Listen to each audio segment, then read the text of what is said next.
এখন যেটা দেয় ন্যাশনাল আইডি কার্ড, রাষ্ট্রের মধ্যে দুই ধরনের আইডি কার্ড থাকবে, একটা হবে এনআইডি আর একটা হবে ভিআইডি।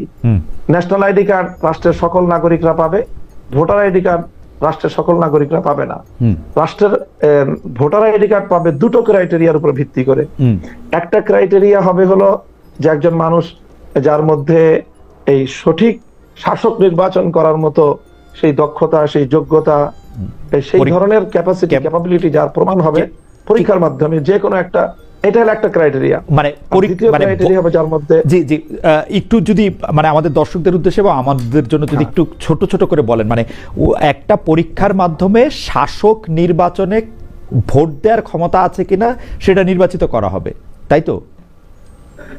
হ্যাঁ, একটা পরীক্ষার মাধ্যমে বলতে কোনো একটা ক্রাইটেরিয়া দেওয়া থাকবে, হয়তো শিক্ষাগত যোগ্যতার বিভিন্ন বিষয় এবং সার্টিফিকেশনের রাষ্ট্রীয় একটা আয়োজন থাকবে। সেই রাষ্ট্রীয় আয়োজনগুলির মাধ্যমে এখন যেমন একজন মানুষ ভোটার ন্যাশনাল আইডি কার্ড পায় কিভাবে? ন্যাশনাল আইডি কার্ড কিন্তু পাওয়ার জন্য তার স্থানীয় একটা প্রশাসনিক, তারপরে জনপ্রতিনিধি, যে স্থানীয় সরকারের একটা মিনিমাম সেখানে তার একটা লাগে, মানে সেখান থেকে সত্যায়ন লাগে। ঠিক ওরকম কোন একটা আয়োজন থাকবে, ওরকম কোন একটা আয়োজন থাকবে যে সত্যায়নের মাধ্যমে, একটা যাচাই বাছাইয়ের মাধ্যমে একজন ভোটারের প্রথম ক্রাইটেরিয়া তাকে উত্তীর্ণ হতে হবে যে হ্যাঁ, তিনি একজন যোগ্য শাসক নির্বাচন বা যোগ্য শাসক বাছাই করার মতো তার মিনিমাম যোগ্যতা এবং দক্ষতা তার মধ্যে আছে। এই যোগ্যতাটা অর্জনের জন্য তাকে একটা বিশেষ শিক্ষায় শিক্ষিত হতে হবে, তাই তো? বা ধরেন ক্লাস 5 পর্যন্ত পাস করলো বা 10 পর্যন্ত পাস করলো, ওরকম কিছু? সেটা সময়ের হিসাবে, সময়ের প্রয়োজন হিসাবে এটাকে বাস্তবতার নিরিখে নির্বাচন করতে হবে যে শিক্ষাগত যোগ্যতাটা এখানে লাগবে কি লাগবে না, শিক্ষাগত যোগ্যতার বিষয়টা এখানে প্রয়োজন হবে কি হবে না, এটা ইসলাম নির্ধারণ করে দেয়নি। ইসলাম যেটাকে নির্ধারণ করেছে যে অবশ্যই ভোটারকে এই যোগ্যতা রাখতে হবে যে সে সঠিক শাসক নির্বাচন করার মতো যোগ্যতা তার থাকতে হবে। ওকে, সেই ক্ষেত্রে কি তাকে সবাইকে, মানে যারা ভোটার হবে তাদের সবাইকে মুসলমান হতে হবে, মানে ওরকম কোনো কিছু কি থাকবে? না, অমুসলিমরাও পারবে? অমুসলিমরা যদি তাদের মধ্যে ওই ধরনের, তাদেরকে যদি রাষ্ট্র নির্বাচন করে বা ব্যবস্থা করে, সেটা রাষ্ট্রের সিদ্ধান্তের, নির্বাহী সিদ্ধান্তের বিষয় থাকবে। সেই সিদ্ধান্তের আলোকে যদি সেটা হয়, তাদেরকে তাদের একটা মতামত নেওয়ার যদি অবকাশ রাখা যায়, সেটা রাখার অপশন থাকবে। আর দ্বিতীয় যে ক্রাইটেরিয়া থাকবে সেটা হলো যে আমানতদারিতা থাকতে হবে, যে নৈতিকতা, নীতি নৈতিকতার ন্যূনতম মানে একজন মানুষকে উন্নীত হতে হবে, যার দ্বারা এমন কোন অপরাধ বা এমন কোন অভিযোগ যার ব্যাপারে প্রমাণিত হবে যে তিনি ব্যক্তি স্বার্থে, দলীয় স্বার্থে অথবা অন্য কোনো স্বার্থের কারণে যোগ্য ব্যক্তিকে চেনার পরেও, জানার পরেও অযোগ্য ব্যক্তিকে শাসক হিসেবে তিনি যাকে মতামত দিতে পারেন, এরকম ব্যক্তিও ভোটার আইডি কার্ড পাবে না। এই দুটি ক্রাইটেরিয়া। একটা হলো, হ্যাঁ, মানে একটা হচ্ছে যে এক ধরনের যোগ্যতা, শাসক নির্বাচনে তার যোগ্যতা আছে কিনা, আর একটা হচ্ছে যে মানে তার নৈতিক জায়গা থেকেও সে আসলে কতটা তৈরি এইটা করার জন্য। আমি ছোট ছোট দুই তিনটা প্রশ্ন করতে চাই। নারীরা কি এই জায়গায়, বা যারা ইসলাম ধর্ম অবলম্বন করে না সেটা আপনি বললেন, তারাও কি এই যোগ্যতা অর্জন করতে পারবে যদি এটা, মানে নারীরা তো অবশ্যই পারবে। এখানে নারী পুরুষের কোনো ভেদাভেদ নাই, নারী পুরুষের ভেদাভেদ নাই, পুরুষ কোনো ভেদাভেদ নাই, নারী এবং পুরুষ সকলেই একেবারে নির্বিশেষে এই যোগ্যতা অর্জন করতে পারবে। আচ্ছা, এই ক্ষেত্রে আমার প্রশ্ন হচ্ছে যে আপনি যেহেতু অনেক দিন ধরে বিষয়গুলি নিয়ে ভাবছেন, আপনি ক্লাসেও পড়ান বিষয়গুলা নিয়ে মানুষদের, আপনার কাছে কি মনে হয় আপনার এই ক্রাইটেরিয়ানে বাংলাদেশে এখন কত সংখ্যক ভোটার থাকতে পারে? আমরা 18 কোটি বাংলাদেশের মধ্যে। অবশ্যই ভোটার সংখ্যা অনেক কমে আসবে। জি, বাংলাদেশে বর্তমানে 18 কোটি মানুষের মধ্যে ভোটার আছে 12 কোটির মতো। জি, হয়তো সেই ক্ষেত্রে এটা আরো অর্ধেকের কমে নেমে আসবে, হতে পারে। যারা ভোটার হবেন তাদেরকে কি রাষ্ট্র কোনো বাড়তি সুবিধা দিবে, বেতন বা অন্য কোনো কিছু? না, এরকম কোনো কিছু না। আচ্ছা, কোনো বাড়তি সুবিধা তারা পাবে। আপনি এইটা ইন্টারেস্টিং। আপনি বলছেন যদি খেলাফতে মজলিসের পক্ষ থেকে রাষ্ট্র গঠন করা সম্ভব হয়, বা খেলাফতে মজলিসের জোটের পক্ষ থেকে রাষ্ট্র যেভাবে গঠিত হবে সেটাতে যদি অবদান রাখা সম্ভব হয়, সেই ক্ষেত্রে আপনারা ভোটার পদ্ধতি বা ভোট পদ্ধতি আপনারা সংস্কার করবেন। সেই ক্ষেত্রে কারা ভোট দিতে পারবে? সেটা আমি এটা বলি নাই। জি, তাহলে আপনি আমাদের এখন যে জোট, আমাদের যে এখন আন্দোলন, এটা হলো বর্তমান বাংলাদেশের জুলাই বিপ্লব পরবর্তী এই মুহূর্তের যে বাংলাদেশ, এই বাংলাদেশের সার্বিক পরিবেশ অনুযায়ী আমরা এই মুহূর্তেই চূড়ান্ত খেলাফা রাষ্ট্রের দিকে যাওয়ার পদক্ষেপ এক ধাপেই নিতে পারবো, এটা আমরা মনে করি না। আমাদেরকে এটার জন্য আরো সময় নিতে হবে, মানুষকে এটার জন্য আরো প্রিপেয়ার করতে হবে, তারপরে ধাপে ধাপে আমাদেরকে সেই পর্যায় পর্যন্ত যেতে হবে। ওকে, আপনি ধাপে ধাপে এখানে যেতে চান, তবে আপনার লক্ষ্য হচ্ছে যে এরকম একজন ভোটার যেটি আসলে ইসলামের সাথে সম্পর্কযুক্ত, ওরকম একটা ভোটার তালিকা করা, যেখানে একটা ভিআইডির প্রস্তাব আপনি করছেন, যেখানে ভোটার আইডেন্টিফিকেশন কার্ড হবে, শুধুমাত্র একজন নাগরিক হইলেই তিনি ভোট দিতে পারবেন, ব্যাপারটা এরকম না হইতে পারে। সেটা হওয়ার ক্ষেত্রে কি কি ক্রাইটেরিয়ান হবে সেটা হয়তো আলোচনার মাধ্যমে পরবর্তী সময় সিদ্ধান্তের মাধ্যমে সেটি ঠিক করা হবে। আপনাকে ধন্যবাদ। আমি পরবর্তী প্রসঙ্গে যাই যে আপনি মানে এই সরকার, অনেকেই মানে ব্যাপারটা এরকম করে বলেন যে ডক্টর মোহাম্মদ ইউনূস সরকারই আসলে আপনাদের কাবুল যাওয়ার ব্যবস্থা করে দিয়েছিলেন বা কাবুল যেতে দিয়েছিলেন, এর জন্য নিশ্চয়ই আপনারা ধন্যবাদও দিয়েছেন। আমাদের যে অন্তর্বর্তী সরকার আছে, অর্থাৎ ডক্টর ইউনূসের সরকার, আপনাদের মাধ্যমে তালেবান সরকারকে কি কোনো বার্তা দিয়েছিল? আপনারা এর মধ্যে সংবাদ মাধ্যমে বলেছেন যে তালেবান সরকার আপনাদের মাধ্যমে বাংলাদেশ সরকারের কাছে অনুরোধ করেছে যাতে ঢাকায় তাদের কূটনৈতিক মিশন সক্রিয় করা যায়। মানে এই বিষয়ে কোনো আপডেট আপনারা জানাতে পেরেছেন কিনা তালেবান সরকারকে? মানে তালেবান সরকার আপনাদের কাছে কি চেয়েছে সেটা আপনারা আমাদের জানিয়েছেন। বর্তমান অন্তর্বর্তী সরকার যে আপনাদেরকে আফগানিস্তানে বা কাবুলে পাঠালেন বা যেতে দিলেন, সেই ক্ষেত্রে তাদের কোনো দাবি ছিল কিনা ডক্টর ইউনূস সরকারের আফগানিস্তান সরকারের কাছে বা তালেবান সরকারের কাছে?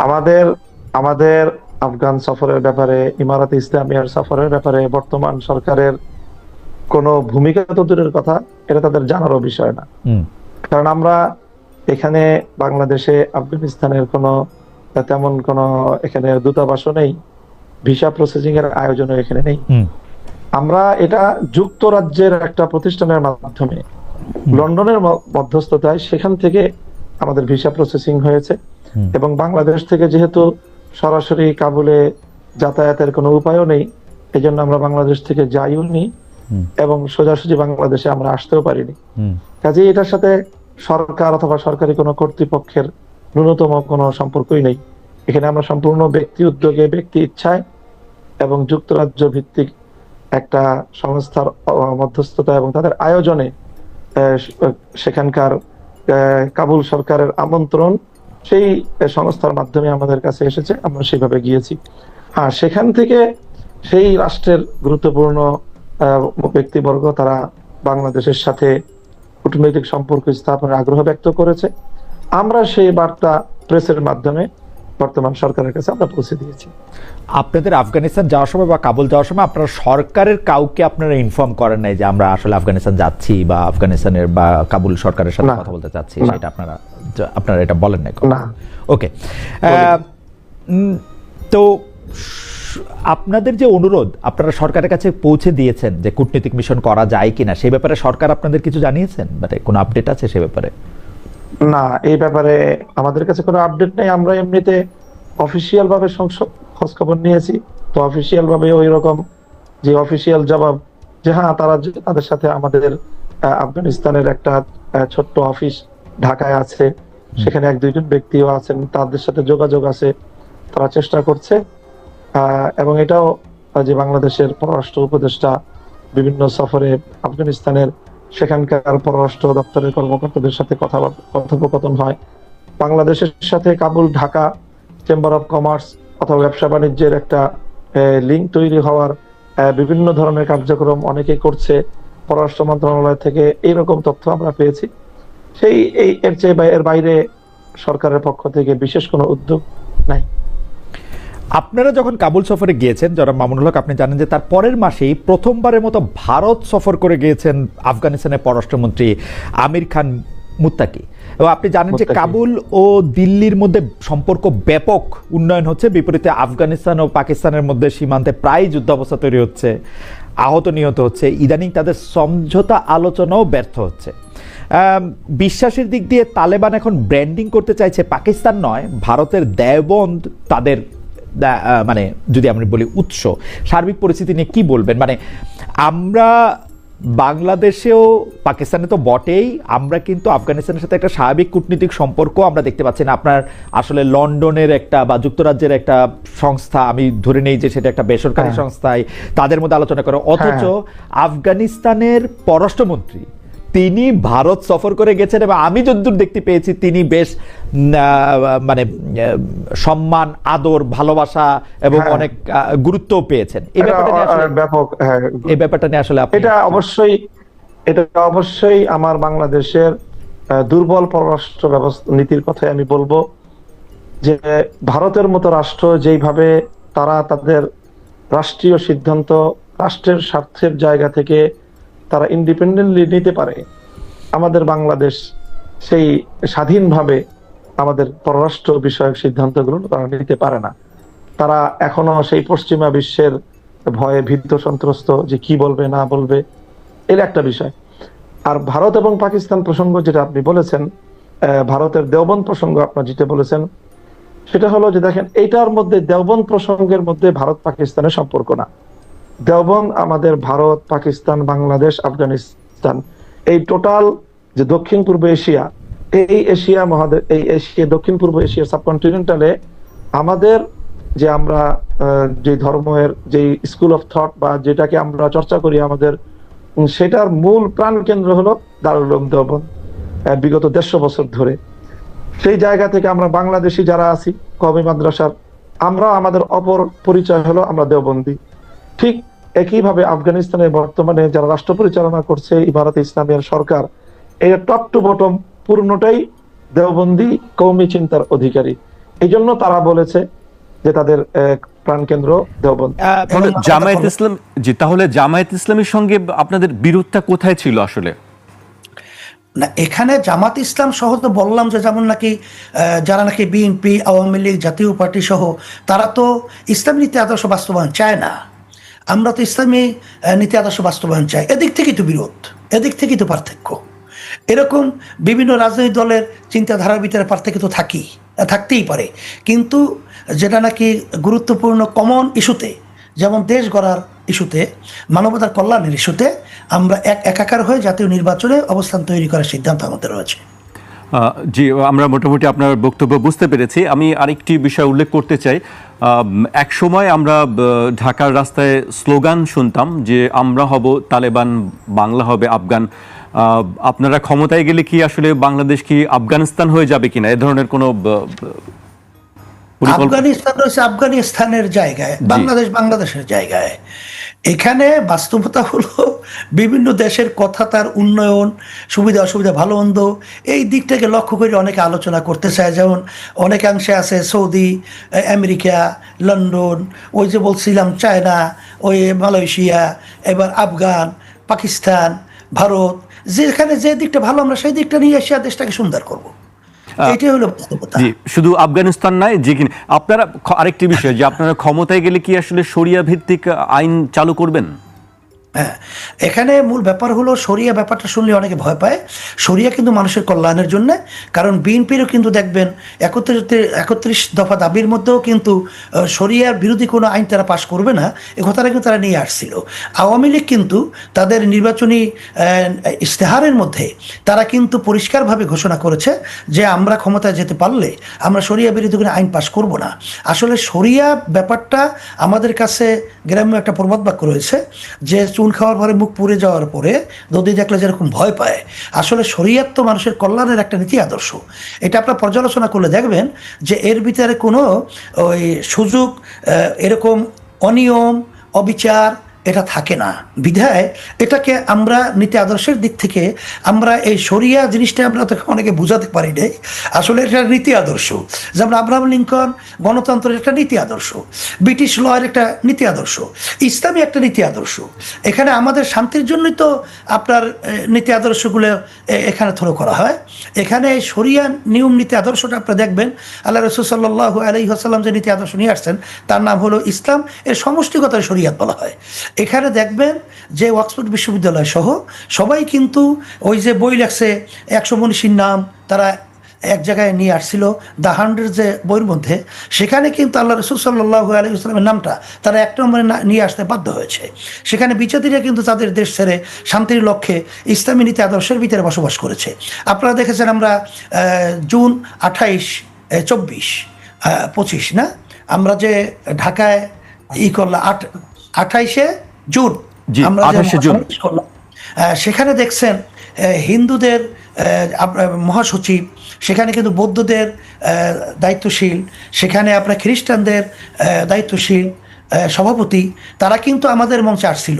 তারা তো সংখ্যালঘু অন্য জাতি, তারা আমাদের এখানে সারা দেশে তারা ঘুরে দেখছে যে আসলে নীতি আদর্শের দিক থেকে শান্তি যদি তারা পেতে চায়, থাকতে চায়, তাইলে আমাদের মাধ্যমে, আমাদের নীতি আদর্শের মাধ্যমেই শান্তি পেতে পারে। কারণ 5ই আগস্টের পরে তারা দেখেছে যে এক শ্রেণী নেমেছিল চাঁদাবাজির জন্যে, স্টেশন দখলের জন্যে, ঘাট দখলের জন্যে, আর আমরা এই নীতি আদর্শ যারা লালন করি, আমরা তখন নেমেছিলাম সংখ্যালঘুদের বাড়িঘর, ইজ্জত এবং তাদের উপাসনালয় হেফাজত এবং সংরক্ষণের দায়িত্বের জন্যে, এবং আমরা রাস্তার ভিতরে মানুষের কষ্ট লাঘবের জন্যে, আমরা সেখানে কিন্তু ট্রাফিকের সিগন্যালের দায়িত্ব পালন করার জন্যে। এটা তো তারা দেখেছে। এবং স্বাধীনতা যুদ্ধের সময় হিন্দুরা সহ আমাদের বাড়িতেই কিন্তু তারা আশ্রয় নিয়েছিল, এবং ওখানে কিন্তু আব্বাজান দাতাজান সহ তাদেরকে আপ্যায়ন এবং মেহমানদারি করেছে।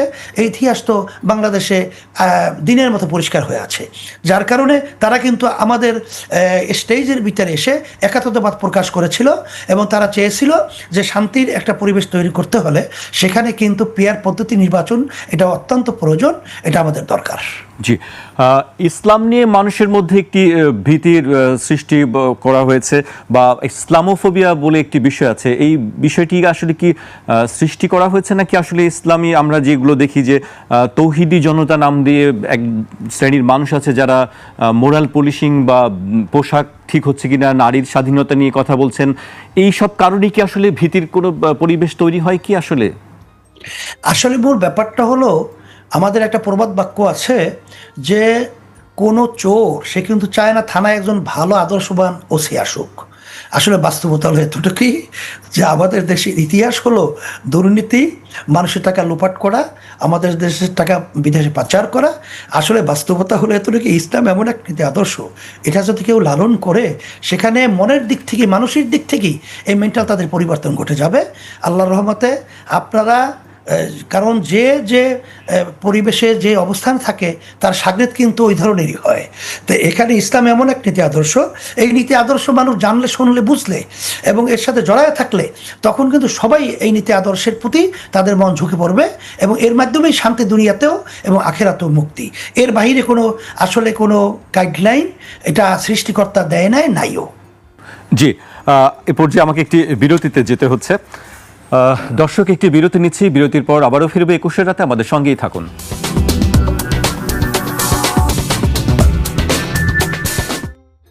বিরতির পর আবারও স্বাগত। আপনারা দেখছেন 21 রাত, আমাদের সঙ্গে আছেন ইসলামী আন্দোলন বাংলাদেশের আমির সৈয়দ মোহাম্মদ রেজাউল করিম পীর সাহেব চরমোনাই।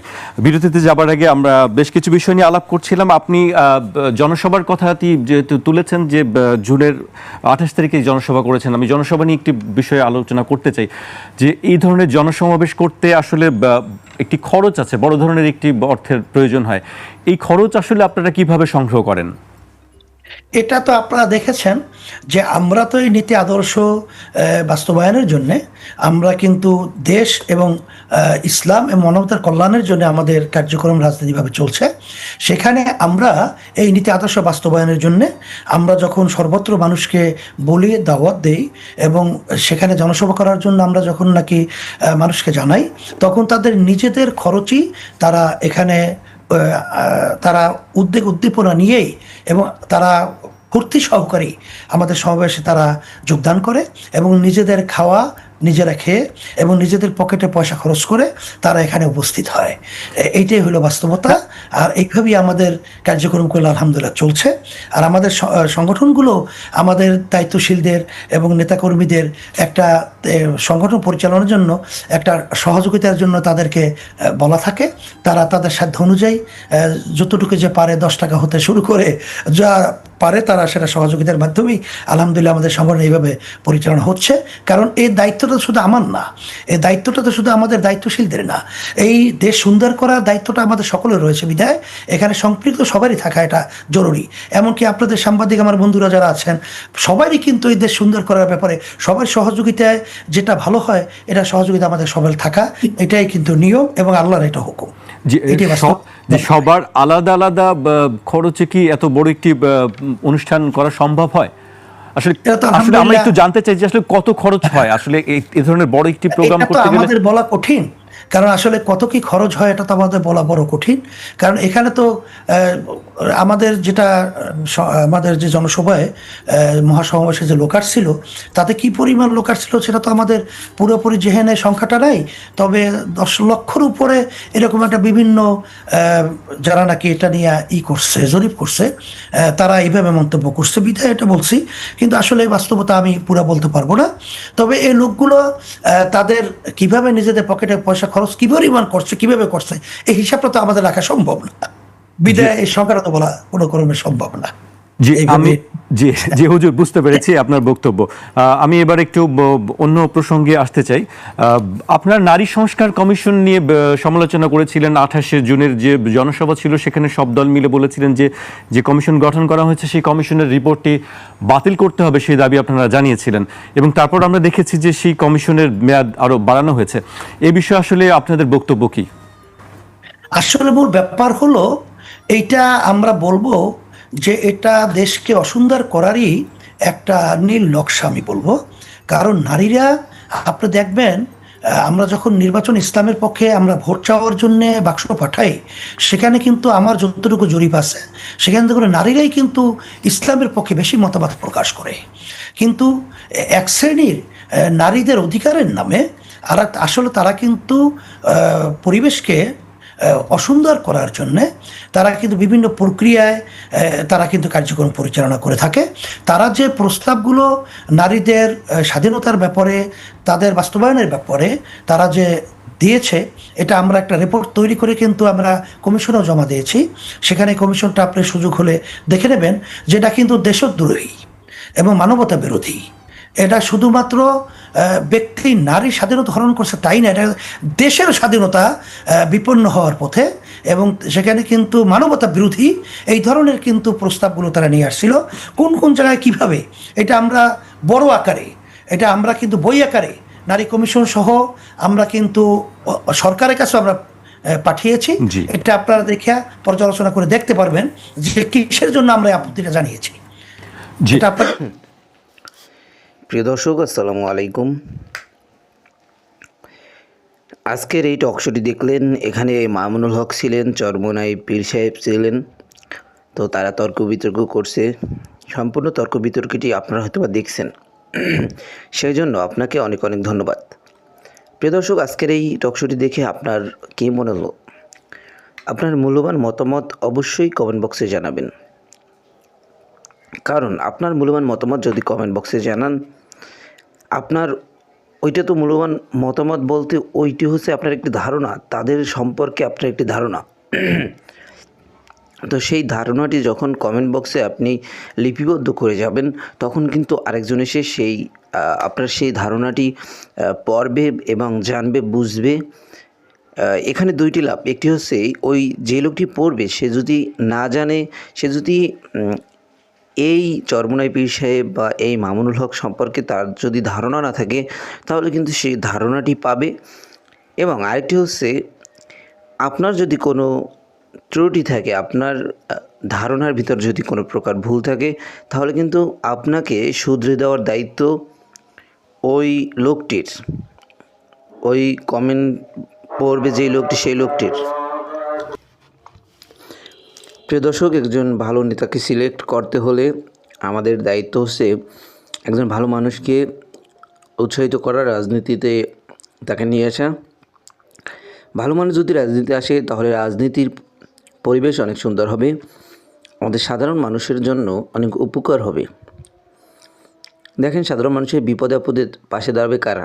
যদি সেই রাজনৈতিক ব্যক্তিটি ভালো হয় তাহলেই কিন্তু আপনার পাশে এসে দাঁড়াবে বিপদে আপদে।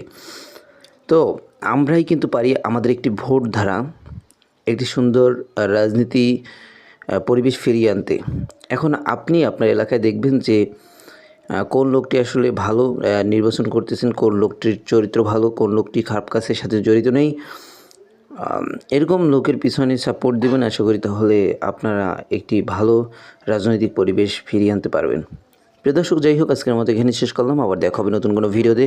সে পর্যন্ত ভালো থাকবেন, সুস্থ থাকবেন। যারা এখনও চ্যানেলটিকে সাবস্ক্রাইব করেননি, একটি সাবস্ক্রাইব করে দিবেন, যাতে করে পরবর্তী ভিডিও আপলোড করার সাথে সাথে আপনার কাছে একটি নোটিফিকেশন চলে যায়, আপনি সবার আগে আমাদের এই ভিডিওটি দেখতে পারেন। ভালো থাকবেন, সুস্থ থাকবেন। আল্লাহ হাফেজ।